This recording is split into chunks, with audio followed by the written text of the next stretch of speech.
children are sponges. Hmm. They will just take in. Do you work with parents? I think parents need more help Then the than children do. So here we are talking about a concept called as aware parenting or conscious parenting. There is a huge difference between being strict or pressurizing the child versus being firm. And you said, how will the parent know they are aware? It shows in their child. The child is a mirror, it's a walking mirror of yourself. The bigger question here is, do you have the courage to hear a no from your child? And is it okay for your child to say no to you? no to you. Once that happens with a child, there is no looking back. The damage that can do, because your life then becomes a power play. The biggest message to parents is, don't tell anything to the world, but don't lie to yourself. All a child needs to know is that something is possible. How? They will figure it. That's exactly the same what my child is feeling, right? Every time I'm giving them negative feedback. Again, my answer will still be the same, that encourage conversation. Get to know what your children are thinking. Though our education is not set up in a way to create creative children. So when we don't have everyday things to worry about, that's when there is scope for creativity. Most of this handing over the mobile to children happens because parents don't have patience. It's got nothing to do with children. Welcome to another episode of Education Matters. I'm your host JK, and today we have a qualified counselor with over 2 decades of experience in the field of counseling. Her expertise lies in child therapy with a strong focus on play-based interventions, storytelling, and group sessions for children as well as adolescents. Miss Hema has worked with a lot of schools, so let's welcome Miss Hema. Thank you for joining us in Education Matters. You are an electronics engineer who moved into therapy. So, very interesting, right? And this you did, I think, about 20-25 years back. Yes, absolutely. So, can you just share this quickly? What was this journey from being an electronics engineer back in the days, 20 years back? I think a lot of demand for engineers and a lot of good job opportunity. Yes. So, what made you move from engineering to this? What made me move from engineering to this is realization. But what made me move into engineering is pure pressure. Okay. Purely pure pressure. Okay. So I think I understand a lot of what children go through when we talk about peer pressure, because I've been on the other side of it.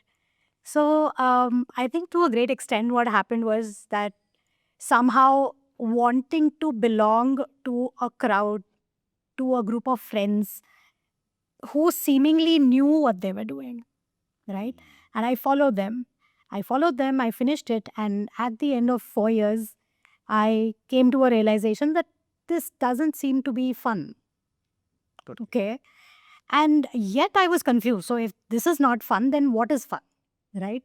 So then the journey began as to exploring what's what should I do next? What's open for me? Oh, I tried my hand at MBA.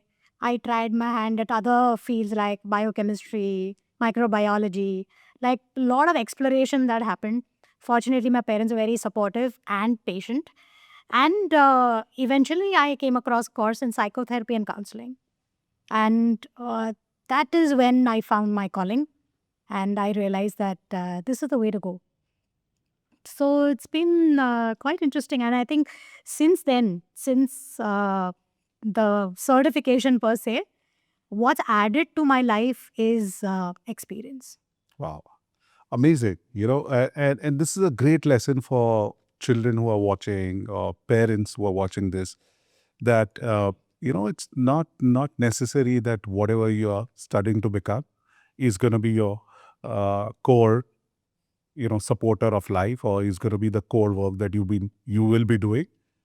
There's always time to change the road you're on. Definitely. And you're a great example. We're leading a very successful career of 2 decades in working with children, working with schools, and also parents. Yes.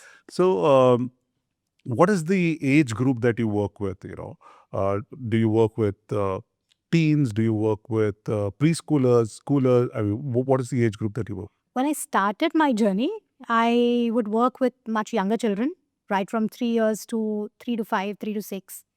And slowly, I think as I grew, that age group that I connected with also grew.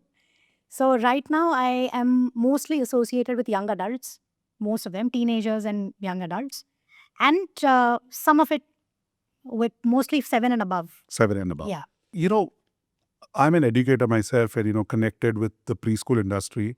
Uh, Post-COVID, we've seen, there's this phenomena of COVID babies, children who didn't go out socializing too much and didn't, and we did see the children with, unique requirements, uh, less eye contact with adults, lower social connection, for in 23, 24, going towards 25, 26 also, there are certain cases. But unfortunately, every year we see children with special needs. The number of children keeps growing. Now, I don't know what is the underlying fracture and what is the underlying pressure that more and more, is it more awareness that parents are more aware of what the child needs, or there is something deeper going on according to your experience? So one can never pinpoint, JK, one can never pinpoint a particular causal factor for anything that happens. It's always a multitude of things that are at play, Okay, right? So to start off with, COVID was difficult even for adults. correct. And younger children, you can just imagine Yeah. what would have been happening in their world. The preschools were shut for 2 years in a row, Yeah. right? And this was probably India. I don't know. I'm sure that other countries, at least the daycare was open, but in India it was shut. Everything was shut for 2 years. Correct. So So it was tricky, right? Even for the parents. And like, there's so many theorists. And to add to a disclaimer here, more than disclaimer, a dedication, every word that I'm saying has already been spoken of by somebody across the world. There are great theorists, there are great psychologists, child psychologists. There are people who work so deeply with children. And each one of them have said a common thing. Children are sponges. They will just take in. okay, Because their reference point is right in front of them. And during COVID, I think that hit the most because the adults were stressed with work or without work, and children were right there yeah, observing everything, yeah, right? And I think for the parents who were able to bounce back, I think the children would have bounced back too. You know what I mean? correct, correct. And for some of them who wouldn't, for the parents who wouldn't know what to do, how to go about next, being afraid that, oh my God, is something going to happen more? Is something going to hit us further? So for parents who have carried that stress, it's just obvious that the children will. Correct. Yeah, because my go-to for a child, my go-to is always my parents. Whom do we have to fall back on? Including for you and for me. Yeah. Right? So the minute that shift happens in children, so again, to answer your question earlier, do you work with parents? I think parents need more help Then than children do. Right? There are a lot of examples. Like I said, experience has been my biggest teacher.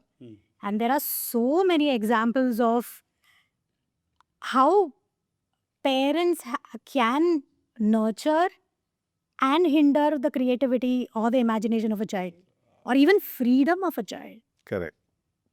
Yeah, so it's very interesting. So interesting. So I mean, multitude of factors, but of course, I mean, definitely the environment at home is extremely important. You said multitude of factors, and the most important being how parents are at home, maybe the environment at home, and children picking up from that. So very Freudian style that the what Yeah. they see as a child and what they experience as a child Yeah. makes them as a person. There's another saying that fruit doesn't fall too far from the tree, right? Yes. And so do you also work with parents, and do you also guide them on how their behavior or their personality affects the children? Definitely. I think that's a huge part of my work, to just make parents aware. See, there is no formula for parenting. And people who try to jacket any theory into any way of life, I think they are calling for trouble by and large. So, for parenting, I think a parent knows the best, what is best for their child. Correct. Yeah. If the parent is aware. So, here we are talking about a concept called as aware parenting or conscious parenting. When a parent understands what they are doing and why they are doing it. But let me interrupt you. Uh, it's a very good thing that you're saying aware parent. But how does a parent know that they are aware? Because most parents think that they know everything, right? I mean, they know the best for their child, and subconsciously they might be doing things which would be harm. I mean, the most common thing is parents living their lives through their children, right? Yes. And they feel, I never got the opportunity. My father didn't pay for my coaching. Otherwise, I would have been a great cricketer or I would have been a great dancer, or a singer. And they put that pressure onto children. And, you know, at a certain level, I would feel, or a layman or parent would feel that there's nothing harm. I didn't get the opportunity. I'm giving this opportunity to my child. Right. And it is for their good. So how do you, I mean, I'm sure you must be getting parents like this. Definitely. So, there is a huge difference between being strict or pressurizing the child versus being firm. Hmm. So, I'll throw this question open to you. These are two different words. Yeah. With very, very distinct meanings. Correct. Any idea about what is the main course. difference? Strict is you have a set of rules and they have to follow those rules. And if they don't follow those rules, probably there is some carrot or stick method. Definitely. Right? And firm also is probably the same thing. You have a set of rules. But I think the carrot and stick or the stick sort of takes a back seat, right? Okay. Well said. Yeah. Well said. The biggest difference between being firm and being strict is the scope of the boundary. Hmm.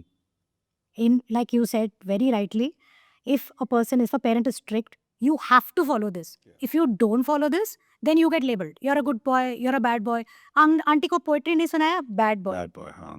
तो क्या हुआ, aunty ने poetry नहीं सुना तो? Correct. Like, what's the big Yeah. deal? I don't get it. Correct. Why is it more important than your child feeling, okay, I don't want to? Yeah. You know? But being firm is expanding those boundaries, giving the child a choice, giving the child some freedom to express and breathe. Hmm. And then still lay a boundary saying that this is not permissible. Beyond this limit, it is not permissible. I have allowed you so much, but beyond this, it is not permissible. Okay. So that is a little more respectful of the child than being a strict parent. So to get to the core of the question that you spoke about, if I want to fulfill my dreams through my child, I think many of us do. So did my parents actually. But to what extent? And you said, how will the parent know they are aware? It shows in their child. The child is a mirror, it's a walking mirror of yourself. Correct. This brings me, I mean, it pushes me back to my own childhood, right? Um, little difference between when I was growing up about 35, 40 years ago and the expectation, because I don't come from a super privileged background, right? So the expectations were very limited, right? Parents were not as educated. So their first priority was, you should be more educated than what we did, right? Correct. If you do little better than what we did, that is fine. Yeah. But nowadays, parents are all trying to achieve like everything, right? Going to the gym, staying fit, eating the right stuff, feeding the children the right stuff. They want their children to read. They want their children to eat healthy. They want their children to have extracurricular classes, score good marks. So this expectation shift, do you think is also putting pressure? Definitely. Like, listen to the number of they want Hmm. in the sentence. Yeah. Where is the child's Correct. opinion? They want the child to be healthy. They want their child. Ask the child. 3-year-olds, JK, are so smart. Yeah. I am blessed to be surrounded by some brilliant 3 to 4-year-olds. They tell me, no, this is not what I told you. Yeah. They will just call me out. I said, you said this, that you want to do this. She said, no, I didn't say that. Yeah. And I'm like, yeah, actually, you didn't say that. The bigger question here is, do you have the courage to hear a no from your child? Hmm. And is it okay for your child to say no to you? No to it. I think traditionally, as Indian parents, we've always been, at least expectation from me was, or, people my age was that you can't back answer. If a parent says something, or forget parent, even if your relatives who are uncles, aunties, or anybody who's elder to you, and they say something, you have to listen to it, irrespective of whether that things or those sentences make sense or don't make sense. I have this trouble with my children. I don't find it as a trouble, but I think people, friends and relatives do find it troublesome that my children speak their mind, and that uh, they feel that they're playing with the boundaries of disrespect. And that's again another, you know, thing which some people are stuck in, whether what you rightly said, can a child say no? Can a child speak about their ideas and their viewpoints? And how do you see as a professional? What are the changes that adults have to bring in? That is where awareness comes into play. So if my child is talking, again, let's come to relatives. This is the trickiest part of it all. We in a closed environment, we understand how our children work. They understand how we work. Correct. So it's all sorted. Yeah. Yeah, whatever it is, good, bad, ugly, we know how we function. But when other people enter the space, now there is something different that's going to happen, Correct. right? And your usual reactions to all these questions may not be acceptable to them. So here is when, again, when a child can talk to the parents openly, and when a parent can talk to the child openly, saying that it's okay if they say it. It's okay. It's okay to hear them out. And you still have the choice to not do everything they say. And you can be respectful about it. Or for really young children, I have seen my friends, I'm so proud of. There is a huge generation of parents, JK, who are extremely sensitive to what children are doing today. Like my parents would never stand in front of me, between me and a relative who's apparently bullying me into doing something. My parents wouldn't. But there is a huge shift in a certain generation, millennial generation, that is willing to stand between a forceful relative or something that is being imposed on their child and say that it's okay, baby, you don't have to do it. It's Right. okay. She does it, it's okay. Yeah. It's okay. I understand that you're feeling hurt. Yeah. And that's okay too. But you don't have to play into it time and again. Yeah. So, I think we are speaking very general, and, people might get confused about what we are exactly talking about. So let me give you an example, Sure. right? That, a relative comes in and they expect, this is the most common expectation now with relatives, that they want to come and chat with teenagers. Teenagers don't chat with their own parents, so much. They would, it's a very, till they don't become teenagers. You see the pattern in, as a parent, I'm sharing this as a parent. In, when they are preteens, you see that pattern emerging, right? Slowly the disconnection happens. Correct. Not that it is forceful or purposeful. It's just that, they are more interested in what their friends are doing. They are more interested in other stuff. And they're not so clingy to you, right? And when they become teenagers, of course, their likes, dislikes, everything starts changing. In fact, a lot of things change. And, when they speak to parents, there are very few common threads that connect them with their parents, right? Some common interest here and there. But, I think a lot of parents also expect that my child has to be my friend. I feel I'm a parent. I'm not your friend. I will, there are in some certain things you can be friends, but in certain things I'm your parent. So, like, you were saying that let children you should give them some freedom. Now, of course, I'll give them freedom, but I'm not going to order pizza every day, right? That freedom, that's where I think your question about discipline, comes in, right? Yes. Uh, so, when a relative comes in, they expect to sit and chat with them. What's happening in school, about your friends, or what is the career that you want to. And teenagers don't want to talk about that, and they say, yeah, we'll figure it out, or they'll have a very, because they don't connect, right? And that is sometimes uh, misconstrued as being disrespectful, or not connecting. Do you get all these things? So Or I'm going these to are flip this question. unique No, issues with me. they are not unique at all. They're quite generic. But I'm going to flip this question back to you. Let's say this situation is happening in your house. How do you feel?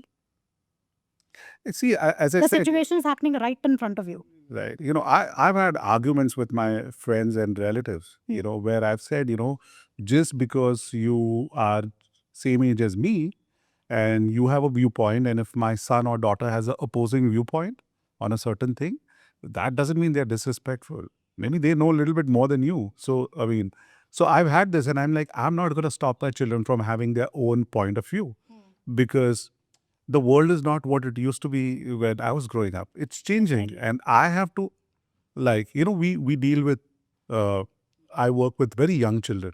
So I work with, as an educator, I'm working with preschoolers. Right. Now, these preschoolers are going to become, members of the society, or productive members of the society, after at least 20 to 23 years. Yes. I don't know what's going to be the world in another 22 to 23 years. Right. Right? I don't know how it will change. Right. Right? So the future is theirs. They are actually bringing about the change. Their ideas, their vision, all is changing it. So Correct. why should me as a parent pull them back to my ideas and my viewpoints, or my relatives' viewpoints? So that's how I stay away from it, and I say, they have their own view, they have their own, and we have to respect that. Right. Right. Right. So Absolutely. that's how I play. And it doesn't work with my friends and relatives, but I But try. again, it's not their world, Yeah, right? They are only visitors. correct. And it's okay for them to have their viewpoint. They view it as disrespect. I'm sorry you felt hurt. Yeah. That's empathy for you. Yeah. I'm sorry you found this disrespectful. It was not meant to be.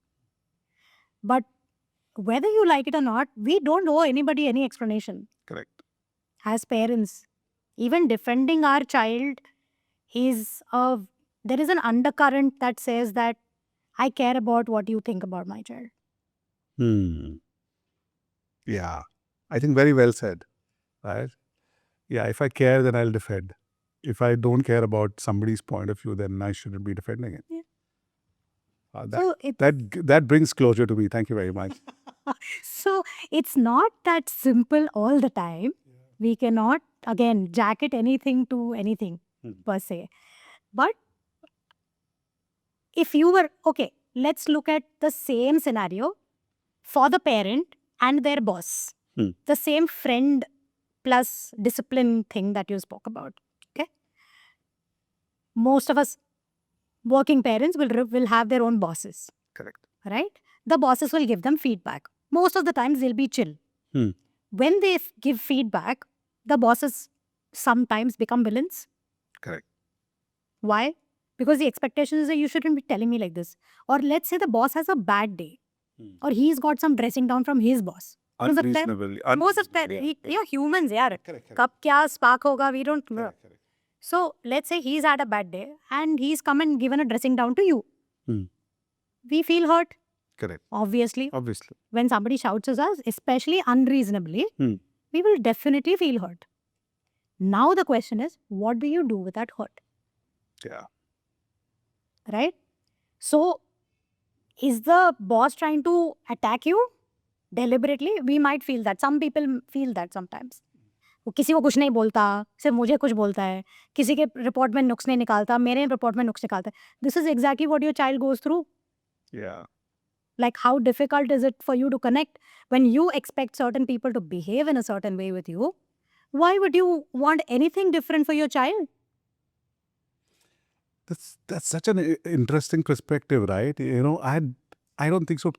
Anybody's thought about it this way, right? A boss who's probably giving you, let's say he's a good boss, Right. and he's probably giving you great feedback so that you become better, and your career path, goes to a different trajectory, and he's giving you feedback. But if you're gonna take that feedback, if you're gonna feel like, oh, I've been attacked or this, or maybe you're not understanding the feedback, or sometimes it's also unreasonable. That's exactly the same what my child is feeling, right? Every time I'm giving them negative feedback. Of course. Brilliant. I think that's a very, very, very interesting perspective. So I would I use a lot of movie examples in my counseling sessions as well, group sessions as well. There is this beautiful movie called Matilda. It's actually a book by Roald Dahl. Roald Dahl is one of the finest writers for children ever. And in the movie Matilda, this girl is a prodigy, right? She's a child genius. And she and her parents, the biological parents, are very naive, or like they're very self-centered and lost. They don't really care for the child. And constantly all the authority figures in the child's life, in Matilda's life, are telling her, you are wrong because I am big and you are small. Correct. Therefore, I am right and you are wrong. Once that happens with a child, there is no looking back. Yeah. That's like, I don't know, it's difficult for me to explain in words the damage that can do, because your life then becomes a power play, Correct. even with parents. Forget the world. The world then becomes another playing arena altogether, because you cannot predict anything. जो सबसे predictable हो सकता है घर में, वो ही unpredictable है. Correct. Then everything else is moot, right? Yeah. I also read that about you, that you do a lot of these sessions, which is like gamified sessions or storytelling sessions when you're dealing with children. Yeah. Can you explain a little bit, like, if we were to call you to our school, and suppose we had children ranging from 7 years to say 10-year-olds, and if we were to call you and say, hey, why don't you help our children and teach them something, maybe related to discipline type, following a certain pattern. Right. How do you go about it? So, two things. Teaching children something is a far shot. What happens when you enter the world of children is just what I call as allowance. You allow yourself to be, and they allow themselves to be. 99% of the times, you will be the one who's learning. 99% of the times. Purely because children don't have inhibitions that ye nahi ho sakta, wo nahi ho sakta. The sun cannot be green. Yeah. We know that sun cannot be green. For them, elephant can be pink. Correct. Sun can be green. Whatever that they want to do. Yeah. And I think that is more freeing, isn't it? Correct. That's this is just a smaller example. But in the larger scheme of things, how many times do we tell ourselves, ye nahi ho sakta? This is not possible. Or this is not how it should be. But you will realize the most creative ideas come from this space, where somebody thought of something really out of the box and you're like, wow, who thought of this? Right? Including writers, including people who create these engineering marvels. Everything comes from an idea saying that, karke dekhte hai. This must be fun. So with children, when we get into a premise of storytelling, we start off with a premise for certain basic characters. Okay. Now that character can be whatever. It can be big, it can be small. Now, as with life, every hero, this is the plot of every movie ever written in the world. So there will be a main protagonist. The protagonist will run into a problem. Correct.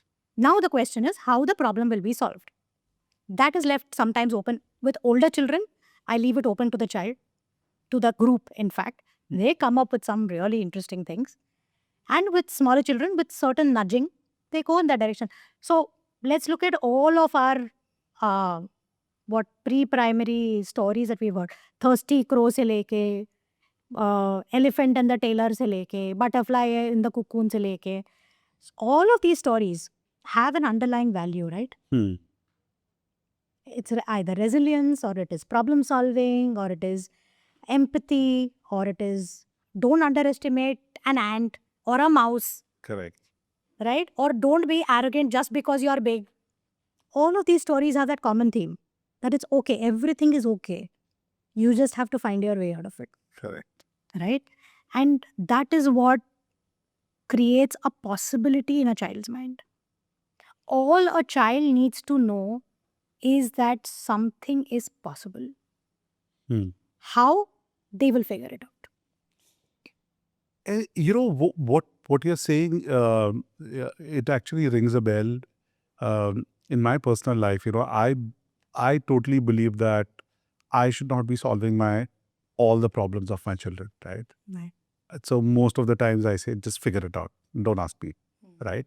Hmm. Um, and as they've started growing, figure it out yourself is coming too often, right? Like, Right. I don't know, you figure it out, right? Because now the thing is, it's not related to laziness. I mean, let me clarify that. I completely believe in this philosophy of yours that children need to figure out their own, develop resilience and, find their own path.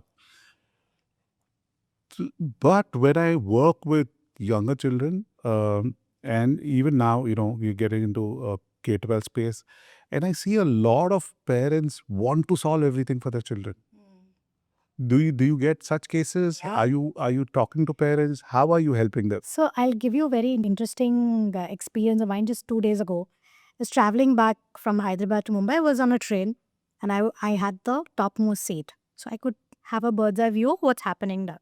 So there was this kid, and the parents, both of them were they seemed very chill, right? Gen Z, no, millennial, Hmm. okay, quite young there, and this kid was there, and this kid was very explorative, okay. He was going, checking, pulling all of those levers, seeing what moves, what doesn't move, you know, and roaming here and there, and also talking loudly or basically exclaiming. He's looking at some juice going and he's like, juice, juice, Hmm. And the parents immediately said, shh, shh, shh, don't make noise, don't make noise, don't make noise, sit here. And the minute they felt that this child is going too far, the mother would give the child a mobile. Hmm. Baitho. Because you know that once the mobile is in the child's hand, the child is not going to go anywhere. Correct. Most of this handing over the mobile to children happens because parents don't have patience. It's got nothing to do with children. Children are not listening, children are not eating food, children are not doing this. That's a different matter altogether. We all have a part to play in that, and it's just don't accept it to the world. Don't lie to yourself. And say that when I get, it's okay to hand over the mobile because we also need our own space, right? We cannot engage a child all the time. So that's okay. TV time is okay for you to shut out. For what reasons is a question. Yeah. So to answer your question, most of this happens because we lack patience and we lack the allowance of the child's being. We lack it. And because we don't know what else to do, we take the shortest way out. Yeah. And we say, चलो चलो okay matter solve mobile दे दिया बैठा रहेगा खाना दे दो चलो ये जगह पे बैठ के नहीं चलते फिरते खाना खा लेगा क्या फर्क पड़ता है Hmm. How does it matter Yeah. So it actually became our tool of convenience, Yeah, which has probably hampered their definitely. curiosity, Majorly. their resilience, their inquisitiveness. So Yes. that's the cost of our convenience. Right. And I have seen what children see. Some of them, some of the programs that are put out today are unbelievable in the sense of positively unbelievable. Yeah. We could not even think about it. This 3-year-old is educating me. He got so upset with me. He says, this is not a velociraptor. This is an oviraptor. I said, okay, what is the difference? So he says, this one eats eggs. So I said, okay, thank you. Thanks for educating me. Right? Yeah. So it's not all trash that's happening out there. There's a lot that is happening out there that is helping children think.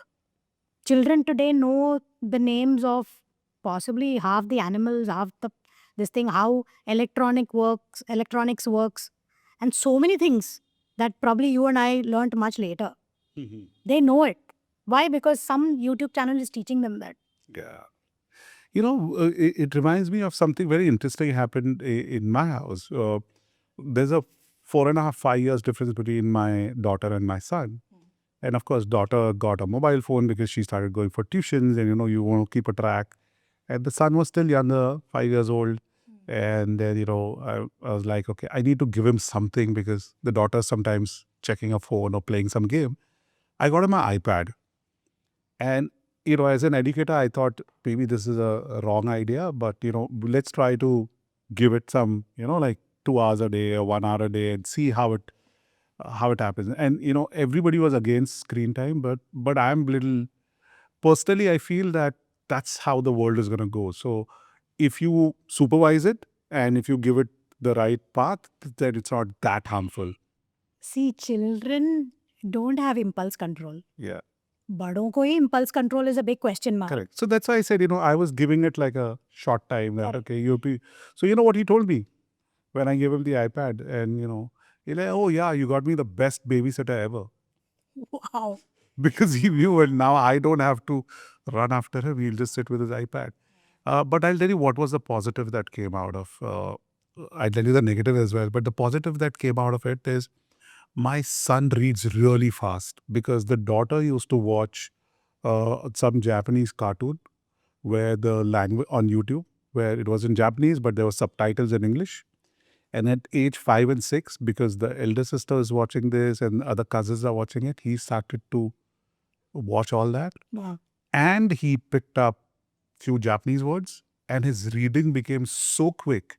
We always say, you read a book, read a book, read a book. He's like, Dad, I read more than a book every day. And I'm like, how do you read more than a book?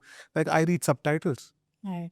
And it totally made sense. Maybe it's not traditional reading, but at least there's some reading happening, right? Right. So, yeah, I mean, the negatives is that now he's become a gamer, and I have to like tell him that, okay, you can't be playing games during vacation all the time. But Right. yeah, I think that was a So expecting impulse control from little kids is like a little over, correct. like the top, because even adults fumble with that, yeah. Correct. Adults fumble with temptation. It's temptation, right? So giving a child a lollipop and saying isko kholna mat Yeah. is like the most foolish thing to do, because obviously he's going to open it. What else do you expect him to do with it? Correct. Hai samne, Yeah. the stimulus is there. But here, some things about what you said. I felt because my older one had, the younger one had to have. That is your need, not his need. Correct. There are so many things when you grow older, like makeup, no? We say, baby, this is not for you. Correct. You can wear this when you grow up. But you can watch, or you can do it for me. You can paint my nails if you want. What she wants, that experience, right? That kid wants that experience. You paint my nails. Or today there are so many dolls. You paint the dolls. Right? You can do all that. The experimenting, that space is allowed there. But then saying that, oh, he does this when you started the game. No, that I realized when he said, it's our need more than the child's need, right? So I knew it that what I did, and that's why I brought this example, is that, okay, I did it for my own convenience, right? Okay. Rather than his convenience or his need. And I think that's a lesson for a lot of parents, right? And I think you've just like nailed it. What parents need to watch out for. So tell me some more stories. Like, have you ever come across something? You are very calm and very composed about the whole thing, but have you come across a incident which has like shocked you and you weren't expecting it? So many times. Yeah. With children, when you try to exert force, they will shock you out of your wits all the time. I remember one of my first clients, he was a child and he was specially abled. And because of behavioral problems, when he was going to school, he was hitting other children. So they wanted to understand what's happening. Okay, he was an autistic child. And I would visit him every Sunday. Okay, and I spent like an hour with him. And we would only play. He would have these blocks and these cars and all of this, and we would play and we would play. And the minute I would try to encroach on his space and say that, no, this car has to go this way, I would see that immediate change, cause and effect. Would see that change in him, right? And there was a day when that's been a long time now, almost 18 years ago. I remember I told him something. He came and he whacked me on my face because he probably was feeling upset. He was feeling angry, or he was feeling upset, or I don't know what he was feeling. Maybe I encroached his boundaries too much. One whack he gave on my face, and I was younger then, not so calm, not so mature. And I was just staring at him, feeling pretty bad that a child slapped me on my face. And then it took me almost 2 weeks to understand what happened, what was I doing. I had to go back to my supervisor, my therapist, to understand what did I do to deserve this. Yeah. you know so a lot of things that children say and do. There are children who come and confess to stealing things. There are children who come and confess to, And these are children from good yeah, background. very and, much, very they much. can afford Yes, to ask parents, but yes, they choose to steal. yes. Okay. Again, the allowance, it's again a multitude of factors. You cannot pin it down to one. Sometimes it's over parenting. Sometimes it is neglect. We don't know. To each his own. Correct. Because if I were to give some generic advice to everybody, they will say that we don't do this. Correct. हमारे घर में तो ऐसा नहीं होता. Correct. Again, the biggest message to parents is don't tell anything to the world, but don't lie to yourself. Become very, very aware of what is it that you're doing and why you're doing it. You be very clear. Right? So there are so many times when children come and confess. And one of the reasons I'm using this word confess is because they've not shared it with anybody else. No? A child comes and says, I like this guy a lot. And the mother's come to know about it. So the mother's taken away the phone. And the child is like, I will make sure I'm going to talk to this guy. It's all of 12. Right? And in my head, I'm like, right? Relationships are like, they're going to take a long time for the child to understand. But even as an experience, if that allowance, if that space was there at home, she would not need to come back to somebody, a stranger like me, and say this. Yeah. Just for me to tell her it's okay, beta. But be careful of 1, 2, 3, 4, 5. Everything has its time. No, we again use a lot of metaphors, analogies. We say that, like a growing of a tree, you cannot force it to grow. Correct. Like that, you will also take your time to grow. And as you grow, you will see the world differently. Today, you are seeing the world from here. Tomorrow, you will grow this tall, you will see the world from there. So the world will look slightly different from above. So wait, you like him, that's great. But 1, 2, 3, 4 have to be taken care of. If you put that boundary with some allowance, with some choice, with some freedom, with some awareness, children are, in my personal experience, I have met children who are amazing. So I want to trust them and say that I think they know what they're doing. They are confused to a great extent, again, but that's developmental. Like you spoke about your teenager. They disconnect not because they want to, they disconnect because that's the growing up. Yeah. It's a part of nature. It's part of nature. It's part Right? it's part of growing up. So I think parenting has only two things, nature and logic. Use both of them. Correct. There is no third rule to it. Baki, everything is just theory. Yeah, I also like what you said, in this last bit, that there's no one thing that fits all. So parenting is not like follow this, follow this, follow this, and you'll be a great parent, right? Because your backgrounds are different and everything is different. And as you keep on saying, right, that there's no one underlying factor for a problem. There could be multiple. It's layered, right? And those layers depend upon where the child is coming from and the background and the parents and everything. You have a hard job, I must say. Definitely. I really respect parents, especially the kind of, like I told you, I am exposed to amazing people, amazing parents. So I know it's not that I don't see other people. There are other people, but I have amazing examples of how some people are raising their child and they're very okay about it. The pressure, begins. There's this one group that I'm a part of, Conscious Parenting, and somebody had forwarded 101 things to be a good parent. That 101 things put pressure. Correct. You have to do this, you have to do this, you have to do this, you have to. Arey baap re, this is so much to do. Now I'm pressurized, and now I want my childhood. Yes, yeah. So it's a game. I think you must know when to stop. Correct. And if you pause enough, you will understand. The, the, the catch here is that we don't pause to think. Yeah. It makes so much sense because, all these checklists and 101 things to do. But I have two children. Both of them are so different, right? So, like, if I follow, say, 20 things, it might apply to one of my child, but it completely doesn't apply to the other child, Correct. right? So, you're right. I mean, there's no checklist because you have to, as a parent, you have to change as uh, interesting. So let's move to the most important part of this podcast.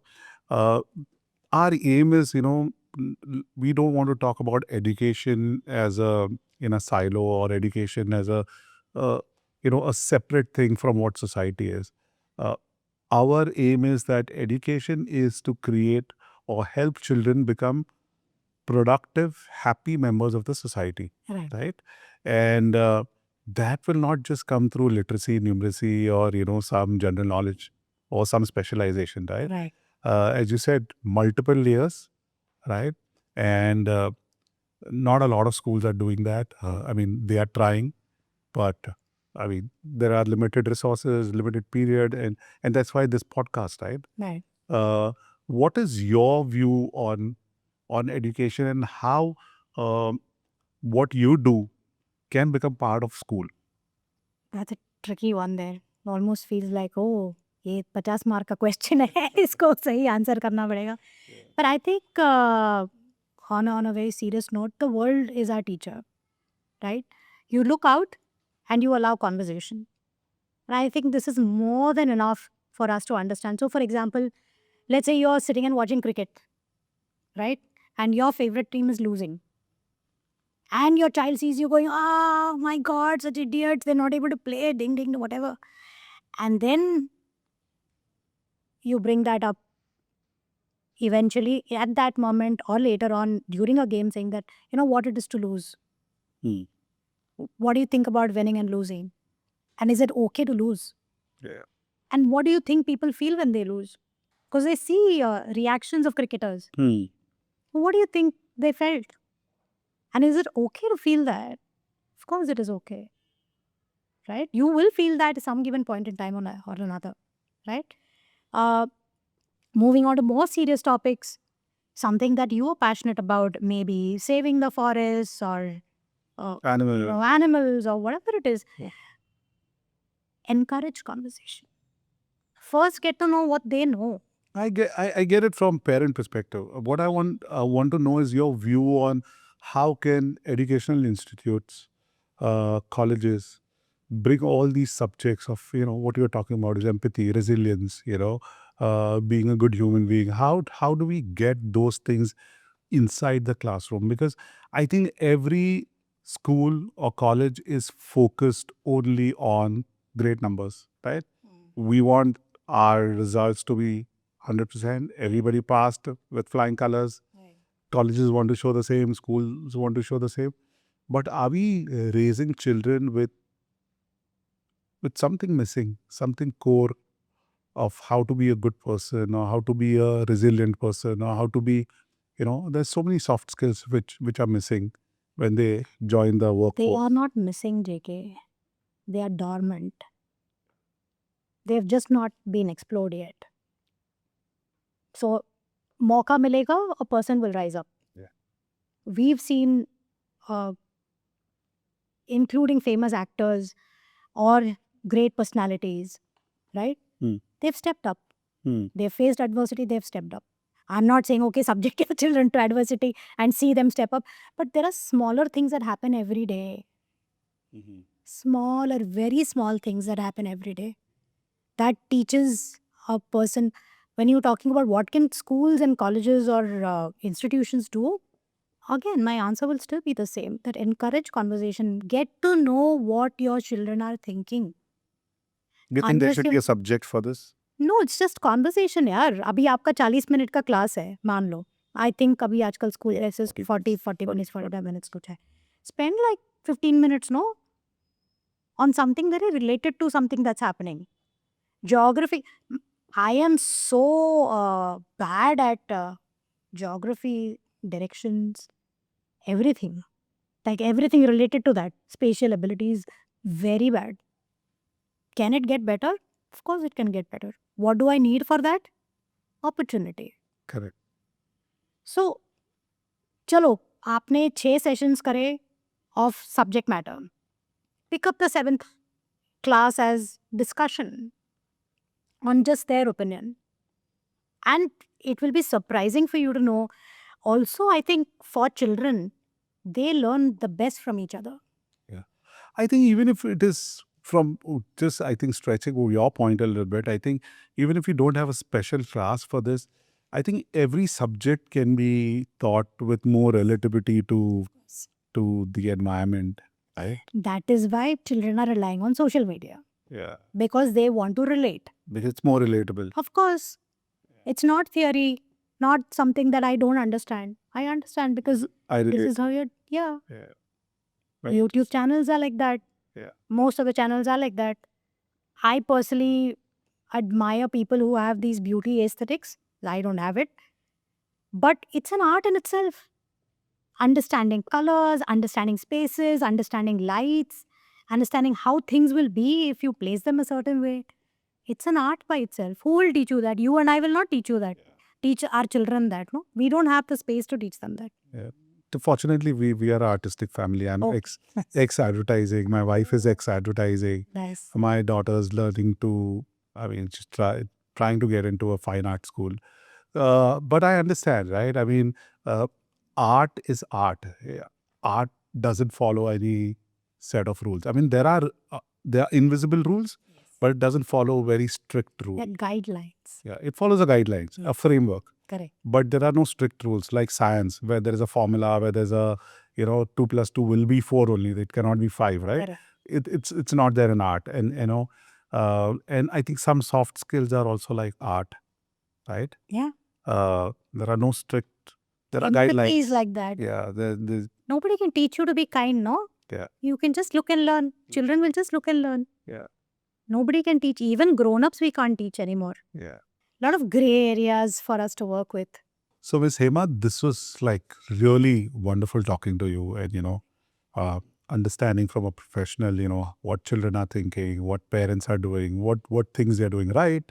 And mostly you focused on what they're doing right, then and few tips here and there. But as you said, it's not a generic problem that you will have generic answers. You have to, it's a multifaceted, layered question. I have one question which has been personally bothering me.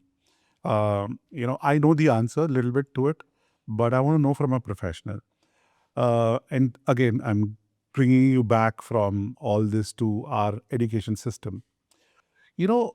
World over, we have the best CEOs. So right now, the top CEOs are all from Indian origin. They have done their basic education in India, grown up in India.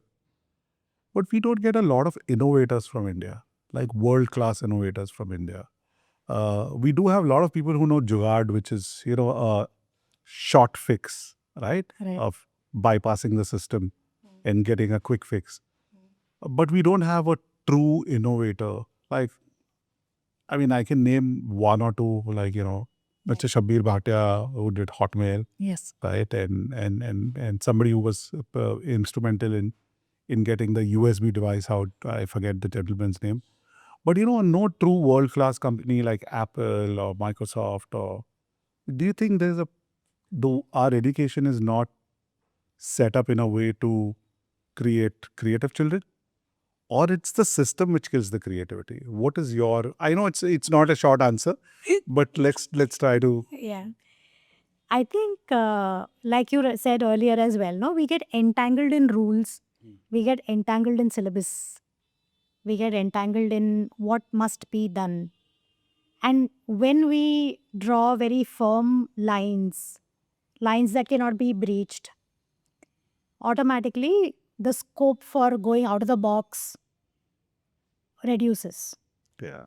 How wild can you go, can you be, is not a cup of tea for everybody, Correct. right?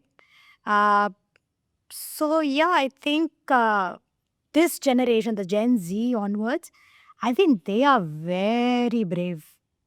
They are brave enough to take risks. Also, they have, most of them, many of them rather, I won't speak for all of them, but many of them have the financial security of their parents. So, the need to prove or to need to earn is not as much as you and I had way back in the day. Correct. So this pressure that is off them will help them expand their horizons. They're very unapologetically assertive, you know. They will just say, I don't like it. I don't want it. Or this is what I think. And they're very much sure in their own ways. Yeah. So in short, it's not so much of a education institution problem as much as it is a socio-economic problem where What a system. stability brings in more creativity. Yeah, I mean Renaissance. The entire period was when Europe was becoming more and more stable, Correct. right, financially. Correct. And our old art, the old temples and all that, when India used to be a great civilization. Yeah. Yeah. So when we don't have everyday things to worry about, that's when there is scope for creativity. Otherwise, the jugaad is also to fix the problem, Yeah, not move beyond it. beyond. It was wonderful talking to you. Thank you very much Thank you for for your amazing insight into parenthood. Thank you. Amazing insight into what children are going through. Thank you very much for your time. Thank you. Thank you for having me.